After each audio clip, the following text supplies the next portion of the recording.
मंचा Sen Schezwan जी, पुरुषोत्तम बडोनी जी, हमारे साथी comrade Pushpendra त्यागी, राज्य के सचिव कॉमरेड राजेंद्र पुरोहित, कॉमरेड राजेंद्र नेगी, कॉमरेड मदन मिश्रा और मेरे प्रिय माताओं, बहनों, भाइयों और नौजवान साथियों, आप नेगी जी को सुन लिए। उसके बाद मदन मिश्रा आपके बोली में आपसे बात किए और उत्तर प्रदेश से आके कॉमरेड त्यागी आपको बहुत सुंदर हिंदी में आपके सामने कुछ बात रखी। मैं केरल से आता हूं, तो केरल से आता हूं और हिंदी बोलूंगा, थोड़ा तो बहुत गलती भी हो सकता है, तो पर कुछ बात आपसे कहना है। साथियों, ये जो जन आक्रोश जाथा निकले हैं, जो 5 राज्यों में चुनाव होने वाले हैं, उन राज्यों को छोड़ के अधिकतर राज्यों में ये जन आक्रोश जाथा का निर्णय सीपीआईएम का केंद्र कमेटी लिया और उसके तहत हम आपके बीच में आए हैं। एक तो जनता के बीच जिस तरीके से हमले इस सरकार कर रहे हैं, उनके जीविका पर, उनका जीवन पर, उनका खेती पर, उनका मजदूरी पर, उसके खिलाफ आवाज बुलंद करने के लिए भी ये जन आक्रोश जाथा का निर्णय किया। आप सभी जानते हैं, नरेंद्र मोदी 2014 में चुनाव जीत के आए, 11 साल होने को है। हमारे भारत में ज्यादातर पुराणों का बात कहते हुए बोलते हैं कि कलयुग जो है सबसे बदतर होता है, सबसे भयानक समय होता है कलयुग। पर पिछले 11 साल नरेंद्र मोदी का जो समय रहा है, अच्छे दिन का वादा करते हुए जो सत्ता में आए, जो ये कहते हुए आए कि बहुत हो गया महिला पर अत्याचार, अब की बार मोदी सरकार, जो बोले कि बहुत हो गया महंगाई की मार, अब की बार मोदी सरकार, और घोटालों का और भ्रष्टाचार के खिलाफ कहते हुए जो सत्ता में आए, ये कहते हुए कि किसानों का आमदनी दुगना करेंगे, हर हमारे देश के नागरिक के खाते में 15 लाख आएगा, हमारे बच्चों के लिए, नौजवानों के लिए हर साल 2 करोड़ का रोजगार का अवसर उपलब्ध कराएंगे, हर खेत को पानी देंगे। ये नरेंद्र मोदी का सरकार 11 साल में क्या हुआ? आपको किसी को 15 लाख छोड़िए, 5 रुपया सरकार से मिला क्या? किसी को अभी आप में से भोजन माताएं हैं, कोई आंगनवाड़ी के भी कर्मचारी हो सकते हैं।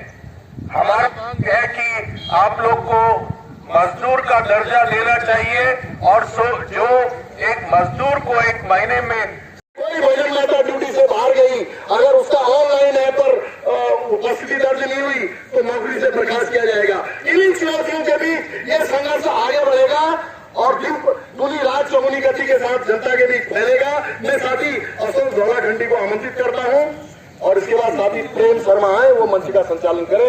साथी धौलाखंडी जनगीत प्रस्तुत करेंगे। साथी धौलाखंडी। हेलो। कर चलना कि जब तक रात बाकी है, देकर चलना जब तक रात बाकी है, मसाले लेकर चलना कि जब तक रात बाकी है, मसाले लेकर चलना जब तक रात बाकी है, संभल कर हर कदम रखना कि जब तक रात बाकी है, मसाले लेकर चलना कि जब तक रात बाकी है, संभल कर हर कदम रखना कि जब तक रात बाकी है, मसाले लेकर चलना।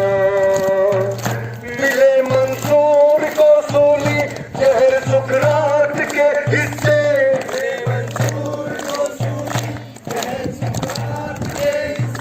मिले मंसूर को सूली जहर सुकरात के हिस्से,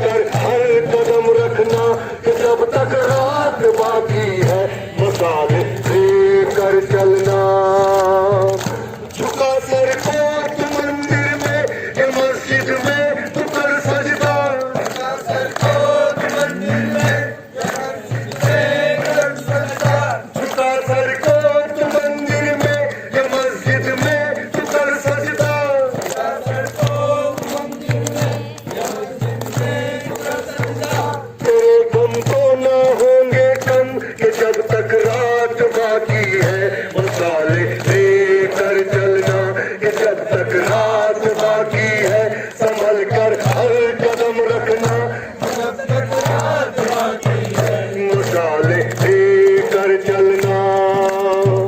पसीने की तो तुम छोड़ो, लहू मजदूर का यारो, पसीने की तो तुम छोड़ो। राज्य अध्यक्ष हैं वो जो है हमारे लेखराज जी, जो सीटू के हमारे प्रांतीय नेता हैं, उनका माल्यार्पण करेंगे। साथ ही देवराम अयाज, हमारे युवा छात्र नेता अयाज को माल्यार्पण कर उनका स्वागत करेंगे। साथी नितिन मलेछा का माल्यार्पण हमारे साथी बालीराम जी, जो हमारे किसानों के बीच काम करते हैं, साथी बालीराम जी, उनका माल्यार्पण करेंगे छात्र आंदोलन के साथी हमारे नितिन मलेछा जी का। मैं जो हमारे जनहित गायक हैं, मैं साथी गोपाल, जो हमारे भोजन माता यूनियन के देवाल के सचिव हैं, साथी गोपाल आए, वो हमारे धौलाखंडी जी को माल्यार्पण करेंगे। साथी धौलाखंडी जो हमारे जन गायक हैं, और उसके बाद उनके माल्यार्पण के बाद हमारा कार्यक्रम उनके जनगीत से। पसीने की तो तुम छोड़ो, लहू मजदूर का यारो, पसीने की तो तुम छोड़ो, लहू मजदूर का यारो, रहेगा पानी से सस्ता कि जब तक रात बाकी है, मसाले लेकर चलना कि जब तक रात बाकी है, संभल कर हर कदम रखना कि जब तक रात बाकी है, मसाले लेकर चलना कि जब तक रात बाकी है, संभल कर हर कदम रखना कि जब तक रात बाकी है। लाल झंडे की पार्टी के पॉलिट ब्यूरो के सदस्य साथी विजू कृष्णन, किसानों के संगठन के भी वो महासचिव हैं, साथी राजेंद्र सिंह नेगी, साथी सजवान जी, हमारे जत्थे में चल रहे हमारे तमाम साथी लोग, और यहाँ थराली के आसपास के गांव से आए हुए मेरी बहनों और मेरे भाइयों। मैं आपके गढ़वाली जुबान में तो नहीं बोल पाऊंगा। अभी मैंने देखा साथी मदन ने अपनी भाषा में कोई बातचीत करी तो आपके चेहरे अचानक से खिल गए। वैसे तो नेगी जी भी वैसे ही बोल सकते थे, मगर उन्होंने वैसे ही हिंदी में बात करने की कोशिश करी। मेरी मजबूरी है, मैं अगर कुमाऊनी या गढ़वाली समझ पाता ठीक से या बोल पाता, समझ तो मैं लेता हूँ, तो मैं भी उसी जुबान में बात करता। तो कोशिश करूंगा कि आप तक मेरी बात चली जाए, और थोड़ी बात करूंगा। थोड़ी बात में ये है कि साथियों ने बताया कि हमारा संदेश अभी एक दिल्ली जाने के बारे में बात चल रहा है। सारे देश में पार्टी ने फैसला किया है कि दिल्ली जाके इकट्ठा होकर एक रैली करके मोदी की सरकार को कुछ बात बताना है। तो पहले तो मैं जानना चाहता हूँ कि आप में से कितनी बहनों और भाइयों ने थराली के दिल्ली देखी है, बताएंगे जरा हाथ उठा के। अच्छा, तो थोड़े से लोगों ने दिल्ली देखी।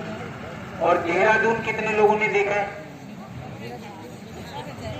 तो देखो, हाँ, लेकिन सबने शायद इस तौर पे नहीं देखा होगा, आप गए होंगे किसी कामकाज से। तो मेरा पूछने का मतलब ये है कि देखो, केंद्र की हमारी हुकूमत मोदी जी की गद्दी दिल्ली में है, और मोदी कोई राजा जी तो नहीं है, प्रधानमंत्री है, जनता चुनती है, आप लोग वोट देते हो। धामी जी की गद्दी देहरादून में है, जिनके लिए भी वोट डाला जाता है। तो यहाँ पे उत्तराखंड में उसी पार्टी की सरकार है, और केंद्र में भी हमारे देश में भी उसी पार्टी का शासन चल रहा है। वो तो इसको कहते हैं ये बड़ी अच्छी बात है, बल्कि कई जगह जहाँ ऐसा नहीं है वहां भी लोगों को कहते हैं ऐसा ही करो। वहां भी बीजेपी, वहां भी बीजेपी, और इसके नीचे लोगों को पंचायत में, जिला परिषद में, गांव के चुनाव में बोलते हैं यहाँ भी बीजेपी को ही ले लो, सब कुछ एक जैसा कर दो तो आपको बड़ा फायदा हो जाएगा। तो ये तो एक बात है। तो अभी हमारे साथी ने बोला था कि हालत बड़ी खराब है। हालत खराब तो है, लेकिन सबकी हालत खराब नहीं है। देश बहुत बड़ा है और देश बहुत ही अलग अलग तरीके का है। हम जहाँ से आते हैं वो बिल्कुल मैदानी इलाका है, यही हमारी गंगा और जमुना का। यहाँ देखो आप, इतने ऊंचे पहाड़ और इतनी ऊंचाई, इससे भी ज्यादा ऊंचाई, इससे भी ज्यादा ऊंचाई है। सुबह हम आ रहे थे ग्वालडम से, तो हमें बर्फ का नंदा देवी का चोटी साथी ने बताया दिखाई दे रहा था। हमने उसके फोटो खींचने की कोशिश की। तो एक जैसा नहीं है। हालत खराब किसकी है ये तो हमें सोचना पड़ेगा, अपने बारे में देखना पड़ेगा, अपने गिरेबान में जानना पड़ेगा कि मेरी हालत कैसी है, और हालत खराब किसकी नहीं है ये भी देखना पड़ेगा। तो अभी कल अल्मोड़ा में गांधी जी के पार्क के बाहर